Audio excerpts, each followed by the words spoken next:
होती।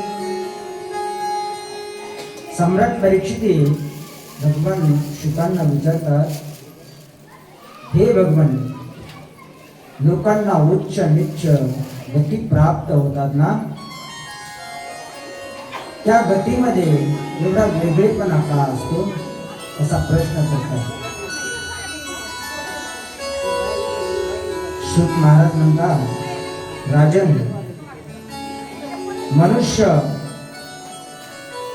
या जीवनामध्ये जन्माला आल्यानंतर जसं कर्म करतो तसंच भगवंत त्याला फळ देत असतो। महाराज, तैसे जाचे कर्म तैसे फळ देतो रे ईश्वर, जैसे जाचे कर्म तैसे फळ देतो रे ईश्वर, जैसे जाचे कर्म तैसे फळ देतो रे ईश्वर, जैसे जाचे कर्म तैसे फळ देतो रे ईश्वर।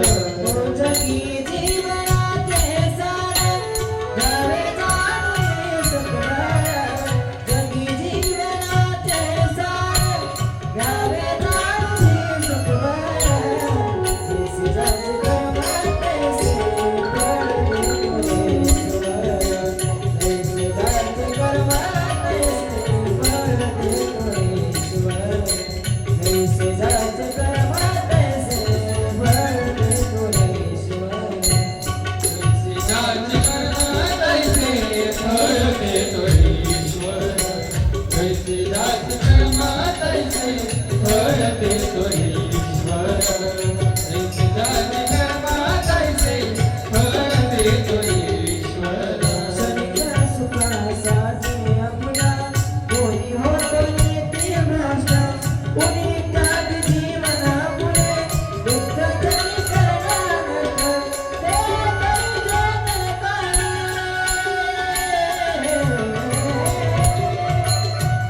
तरी जग काढे, आपला बोध करणार, जैसे जागे कर्म तैसे फळ देतो रे ईश्वर, जैसे जाचे कर्म तैसे फळ देतो रे ईश्वर, जैसे जाचे कर्म तैसे फळ देतो रे ईश्वर।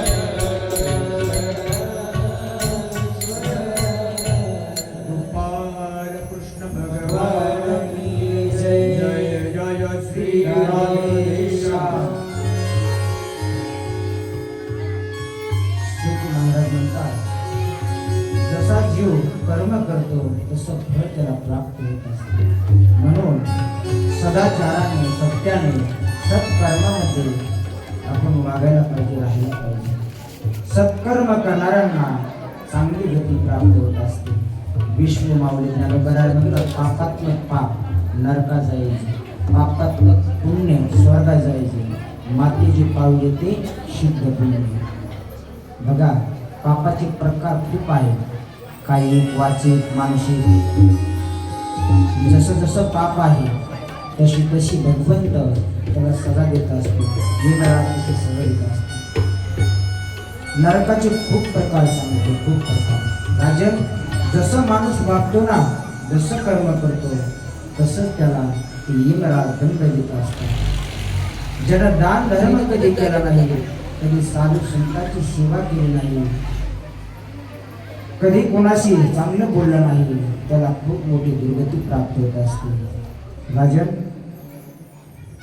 नरकाचे कसे काही 21 प्रकार सांगतात, काही जण 27 प्रकार सांगतात। नरकाच्या गती अनेक आहेत, परंतु हा देह जन्माला आल्यानंतर वैराग्य प्राप्त होतं म्हणे। आपल्यालाही वैराग्य होतं। बघा, कुठपर्यंत? स्मशानभूमीमध्ये जाईपर्यंत। एक गोड प्रसंग आहे। एक सज्जन संत कबीरजींना भेटण्यासाठी त्यांच्या गावी आले। कबीरजींची ओळख नव्हती, कधी पाहिलेलं नव्हतं। लक्ष द्यावे, कधी पाहिलेलं नव्हतं।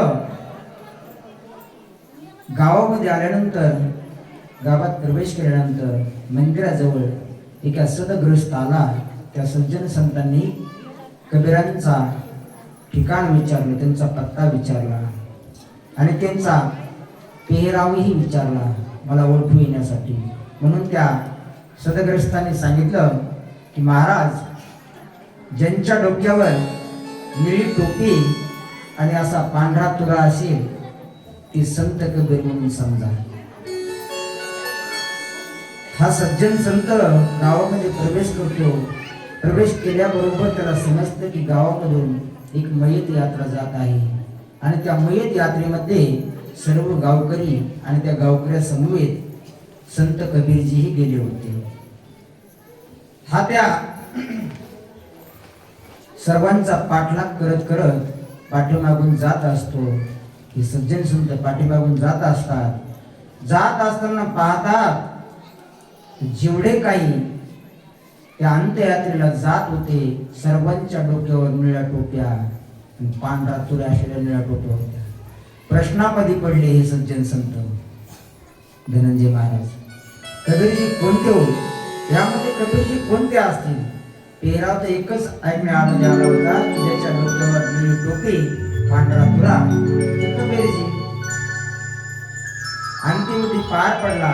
पार पडल्यानंतर सर्व गावकरी वापस येत होते आणि वापस येत असताना हळूहळू एक एकाच्या डोक्यावरची ती टोपी गायब होत होती, अंतर्धान होत होती, अदृश्य होत होती. आश्चर्य वाटलं या सज्जन संतांना. असं पाहता पाहता सर्वांच्या डोक्यावरील तुऱ्याच्या टोप्या अदृश्य झाल्या आणि एकच टोपी वळले राहिली. आता याने समजलं, हा समजला सज्जन संत की हे कबीरजी आहे. कबीरजींना नमस्कार केला, साष्टांग दंडवत घातला.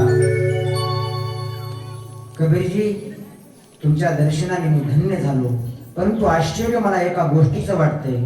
कबीरजी, येताना मी पाहिलं सर्वांच्या डोक्यावर निळ्या तुऱ्याच्या टोप्या होत्या पांढऱ्या तुऱ्याच्या, परंतु येत असताना एक एकाची टोपी अदृश्य होत गेली. याचं कारण काय मला सांगायचं, गुण काय आहे? त्यावर कबीरजी म्हणतात, महाराज, येत असताना सर्वांना वैराग्य झालं होतं, सर्वांच्या हृदयामध्ये वैराग्य प्रगट झालं होतं. तसंच ना हो, आपणही कोणी गेलं की म्हणतो काय खरंय हो, काय खरंय माणसाचं, आज आहे उद्या नाही, घटकाचा भरवसा नाही. क्या भरोसा है इस जिंदगी का, क्या भरोसा है इस जिंदगी का, क्या भरोसा है इस जिंदगी का, क्या भरोसा है इस जिंदगी का, क्या भरोसा है इस जिंदगी का, क्या भरोसा है इस जिंदगी का, क्या भरोसा है इस जिंदगी का, क्या भरोसा है इस जिंदगी का. साथ देती नहीं, साथ देती नहीं, साथ देती नहीं किसी का, क्या भरोसा है इस जिंदगी का, क्या भरोसा है इस जिंदगी का, क्या भरोसा है इस जिंदगी का, क्या भरोसा है इस जिंदगी का, क्या भरोसा है इस जिंदगी का.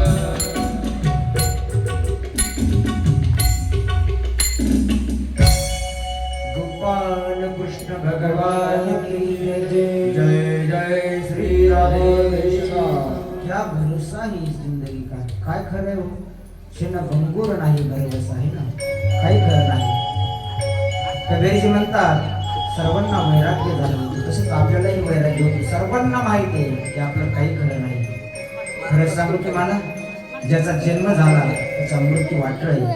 येथे नाही उडवाले अवतार, येथे कोणाचंही राहणं नाही, एक दिवस जाणंच आहे. देवधिकांनाही नाही चुकलं तर आपलं काय होतं. कालच पाहना, आपल्या राज्याचे माननीय उपमुख्यमंत्री अजितदादा पवार लाडक्या बहिणींचे भाऊ काल गेले नव्हते. काय अपघात झाला हो, भयंकर असा अपघात झाला. काय खरं सांगा बरं, राज्याचे मुख्यमंत्री होते, कशाची टीम होती त्यांच्याकडे, आहे काय खरं? किती कमवलं, किती काय केलं, म्हणजे मनुष्याचं जीवन तसं सांगत नाही. पैशाने या जीवनाची किंमत होत नाही माय बापू. म्हणून किंमत होते कर्माने. तुम्ही कसं वागता, तुम्ही कसं जगता याच्यावर अवलंबून आहे. बघा, मांजर दूध पित असते बघा, परंतु डोळे झाकून पित असते. तिला वाटतं, आबा महाराज, मांजरीला वाटतं मला कोणी पाहत नाही, पण सर्व जग तिला पाहत असतो, सर्व जग पाहत असतो. तसंच आपण काय करतो, कसं वागतो, तो भगवंत आपण मानतो ना, चराचरामध्ये आहे तो, कणाकणामध्ये आहे तो, जिथे असेल तिथे आहे तो. मग तो पाहत नसेल का आपण काय करतो? म्हणून आपण या जन्माला आलो. नरदेह निधान आपल्या हाती लागलेले अचानकपणे योगायोगाने जेव्हा मी कालच बोलून गेलो पाप पुण्य समान होत असतं, त्यावेळी हे नरदेह निधान हाती लागत असतं. धन्यवाद आहे. रोजही गोळी घेऊन येतात, लवंग आणतात. ते काळे काकू सुद्धा नाही ओंकार महाराज दररोज आपल्याला काहीतरी प्रसाद घेऊन येतात. गोपाल कृष्ण भगवान की जय. जय जय श्री राधेश. माणसाला वाटतंय मी आता अंधारामध्ये जाऊन पाप केलं, मी बाजूला जाऊन पाप केलं, कोण मला पाहते तिकडे. परंतु ते एक भावगीत आहे बघा. पाप करोनी पापी मन हे, सैरा वैरा पळतेरा